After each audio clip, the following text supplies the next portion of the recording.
بسم اللہ الرحمن الرحیم۔ السلام علیکم ورحمۃ اللہ وبرکاتہ۔ ایک آدمی دو بہت اونچی عمارتوں کے درمیان تنی ہوئی رسی پر چل رہا تھا۔ وہ بہت آرام سے اپنے دونوں ہاتھوں میں ایک ڈنڈا پکڑے ہوئے سنبھل رہا تھا۔ اس کے کاندھے پر اس کا بیٹا بیٹھا تھا۔ زمین پر کھڑے تمام لوگ دم سادے کھڑے ٹک ٹک اسے دیکھ رہے تھے۔ جب وہ آرام سے دوسری عمارت تک پہنچ گیا تو لوگوں نے تالیوں کی بھرمار کر دی اور اس کی خوب تعریف کی۔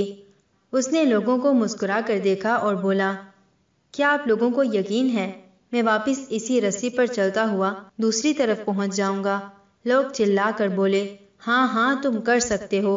اس نے پھر پوچھا، کیا آپ سب کو بھروسہ ہے؟ لوگوں نے کہا، ہاں ہم تم پر شرط لگا سکتے ہیں۔ اس نے کہا، ٹھیک ہے، کیا آپ میں سے کوئی میرے بیٹے کی جگہ میرے کاندھے پر بیٹھے گا؟ میں اسے بحفاظت دوسری طرف لے جاؤں گا۔ اس کی بات سن کر سب کو سکتہ سا ہو گیا، سب خاموش ہو گئے۔ یقین الگ چیز ہے اور بھروسہ الگ چیز۔